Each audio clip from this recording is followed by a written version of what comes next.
sawir uu leeyahay musharaxa madaxtinimada Mareykanka ee Barack Obama oo xiran labis Soomaali ah laguna faafiyay bog internetka oo laga leeyahay wadanka Mareykanka ee dalkaasi ayaa waxa la sheegay in ay kicisay duufaan siyaasadeed kadib markii la sheegay in Barack Obama uu xagga diinta Islaamka u janjeero.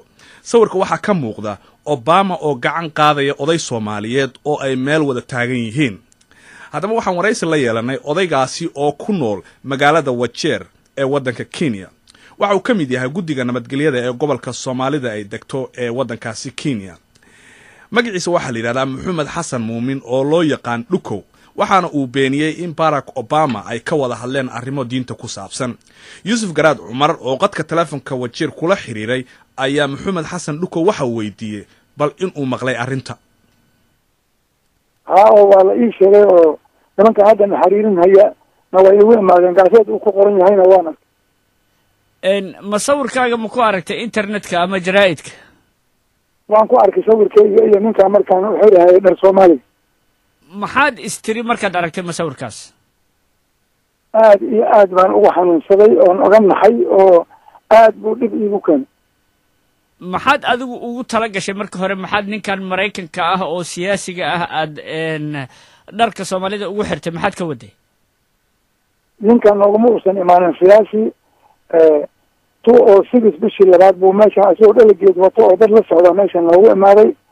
anigu waxaan ka shaqeeyaa laanta nabadgelyada oo biiska la yidhaaha oon chairman u ahay. uu soo codsaday odayaalka inaan la kulmaan rabaa biiskoodnayin may maqashaan si wanaagsan. markii uu noo imaadayna waa la dhaweeyey magaalada oo dhan madaxdeedii oo dhan baa dhaweysay. meeshii iida ahayd baa si annaga marka horeba caadan noo ahayd ninkii noo imaado oo ama meel kale ka imaado masanaa aan xusmaynayna dhar Soomaaliga cadcad baan u xiri jirnay. dharkii baan u xirnay anigana gacantayda ugu xiray. markaad u sheegteen isagu ma diidin soo maaha dharka Soomaalida ku xirayna markaad tiraahdeen? maxaa tiri? isagu dood kama keenin soo maaha gooyaasha Soomaalida inaad u xirtaan mariha cadcad?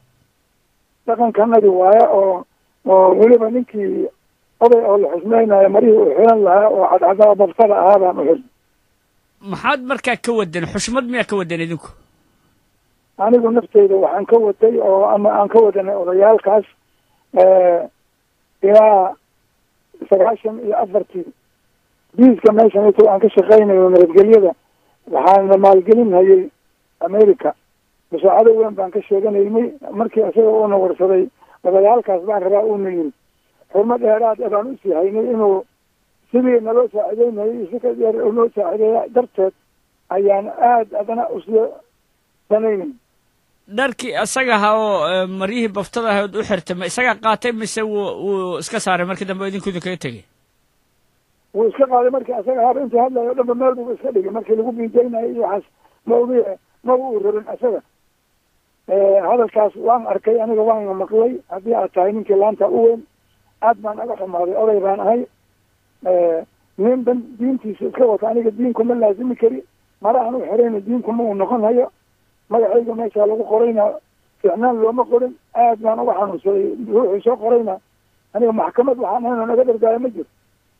ilaa hadda cid kaloo kuu timid oo wax kaa weydiisay ma jirtaa amaad la hadashay adigu aad la xiriirtay? nimankan hadda ila jooga oo meeshan ninkan bash soo dhacay iyo ninkaas wax iga weydiiyey hadda maalmahan waa jiraan horteed wax iga weydiiyey ma jiro.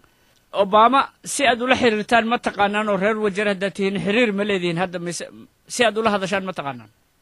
inaan hadda kadib doono oon raadina ma ogeya hadda ka hor xiriir aan lahayn ama nin ii sheegay xiriir baan leenahay oo reer Wajeer hadda ma garanayo anna xiriir lama aan lahayn. haddii lacalla uu ku maqlayo ama aad si loola xiriiri karo maxaad isleedahay adigu fariin maxaad gaarsiin lahay? fariin waxaan gaarsiin lahaa Obama in gardaral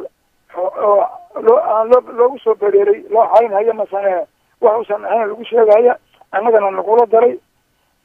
annagana waan ka xunnahay baan dhihi lahaa haddii aan meel aan kula xiriira aan arko.